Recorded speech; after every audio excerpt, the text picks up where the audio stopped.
രാവിലെ തന്നെ കുറച്ച് ചൂടുവെള്ളം കുടിച്ചിട്ടാണ് കേട്ടോ തുടങ്ങിയത് തന്നെ. അപ്പോൾ ചോറിനുള്ള വെള്ളമൊക്കെ വെച്ചിട്ടുണ്ടായി. അപ്പോൾ ഇന്നലെ ബാലൻസ് വന്ന പൊറോട്ട ഞാൻ ആവിയായിട്ട് എടുത്തിട്ടുണ്ടായിരുന്നു. പിന്നെ ഞാൻ വെജിറ്റബിളൊക്കെ കട്ട് ചെയ്യാമെന്ന് വിചാരിച്ചു വേഗം തന്നെ.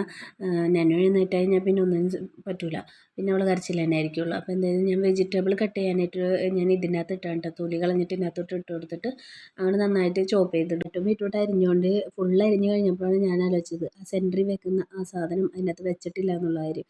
പിന്നെ രണ്ടാമത് നേരമില്ലാത്ത നേരത്താണ് കേട്ടോ ഇതൊക്കെ. അതിന് രണ്ടാമത് അത് വെച്ച് കഴിഞ്ഞിട്ടാണ് പിന്നെ വീണ്ടും രണ്ടാമത് ക്യാരറ്റും ബീറ്റ്റൂട്ടും അതിനകത്ത് ഇട്ട് കൊടുത്ത് അത് ഇതുപോലെ അങ്ങോട്ട് കുറച്ച് നേരം ഒന്ന് വലിച്ചു കൊടുക്കുക. അപ്പോൾ ഒരു ചെറിയ പീസായിട്ട് നമുക്ക് നല്ല എല്ലാം ഒരേ അളവിൽ തന്നെ നമുക്ക് കിട്ടും കേട്ടോ. അപ്പോഴത്തേനും നെന്നു എഴുന്നേറ്റ് വന്നിട്ടുണ്ടായിരുന്നു. പിന്നെ കരച്ചിലായി. പിന്നെ കുറച്ച് നേരം പുന്നാരിച്ച് തോളിലൊക്കെ ഇട്ട് പുന്നാരിച്ചൊക്കെ കഴിഞ്ഞപ്പോഴത്തേനും പൊറോട്ടയുടെ ആവിയൊക്കെ വന്നിട്ടുണ്ടായിരുന്നു.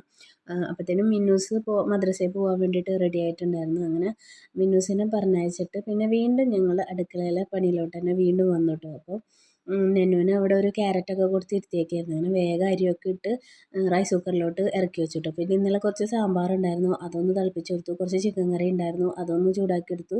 പിന്നെ ക്യാരറ്റും ബീറ്റ്റൂട്ടൊക്കെ ഒന്ന് ഒലത്തിയെടുത്തു കേട്ടോ. പക്ഷേ മുന്നാസ് പോയിട്ടുണ്ടായിരുന്നില്ല മദ്രസയിലോട്ട്. അപ്പോൾ നന്നുവിനൊന്ന് താഴ്ത്തിറക്കാൻ വേണ്ടിയിട്ട് ഞാൻ കഴിഞ്ഞ ദിവസം മാങ്ങ വാങ്ങിച്ചിട്ടുണ്ടായിരുന്നു കേട്ടോ. സത്യത്തിൽ ഞാൻ നന്നുവിനൊന്ന് താഴെ ഇറക്കാമല്ലോ എന്ന് വിചാരിച്ചിട്ടാണ് മാങ്ങ ഒന്ന് ചെത്തി നോക്കിയത്.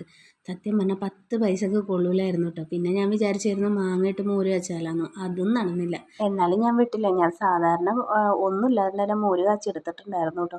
പിന്നെ വേഗം തന്നെ പിള്ളേരുടെ ലഞ്ച് ബോക്സൊക്കെ ഒന്ന് ഫില്ല് ചെയ്തിട്ടുണ്ടായി. മുട്ട വറുത്തിട്ടുണ്ടായിരുന്നു കേട്ടോ, അത് വെക്കാൻ വന്നിട്ട് പിന്നെ ഞാൻ രണ്ടാമതാണ് വെച്ച് കൊടുത്തത് കേട്ടോ. സത്യം പറഞ്ഞാൽ മറവി ഇത്തിരി കൂടുതലാണ് കേട്ടോ ഇപ്പം. കാരണം വേറെ ഒന്നല്ല, നമ്മൾ തലേ ദിവസം ഓരോന്ന് പ്ലാൻ ചെയ്ത് വെക്കുമല്ലോ. പക്ഷെ അത് നടന്നില്ല എന്നുണ്ടെങ്കിൽ നമ്മൾ ആകെ കൂടി കുഴഞ്ഞു പോകും കേട്ടോ. അങ്ങനെ പിള്ളേരൊക്കെ മദ്രസ കഴിഞ്ഞ് വന്നിട്ടുണ്ടായിരുന്നു. വന്നു കഴിഞ്ഞപ്പോൾ തന്നെ അപ്പം തന്നെ ഞങ്ങളെന്തെങ്കിലും ചായ കുടിക്കാൻ വേണ്ടിയിട്ട് ഇരുന്നു കേട്ടോ. അല്ലാന്നുണ്ടെങ്കിൽ 8:50 ആകുമ്പോഴത്തേനും വണ്ടി വന്നു കഴിഞ്ഞാൽ പിന്നെ ചായ കൂടി നടക്കൂല കേട്ടോ. അപ്പം മിന്നു വന്നു കഴിഞ്ഞാൽ പിന്നെ നന്നുവിൻ്റെ കുറച്ച് കാര്യങ്ങളൊക്കെ അവൾ നോക്കിക്കോളൂ കേട്ടോ. അങ്ങനെ ഞങ്ങൾ എല്ലാവരും ഇരുന്ന് ചായ കുടിക്കാനിരുന്നു കേട്ടോ. അപ്പോൾ ഇന്നത്തെ വീഡിയോ ഇത്രേ ഉള്ളൂ.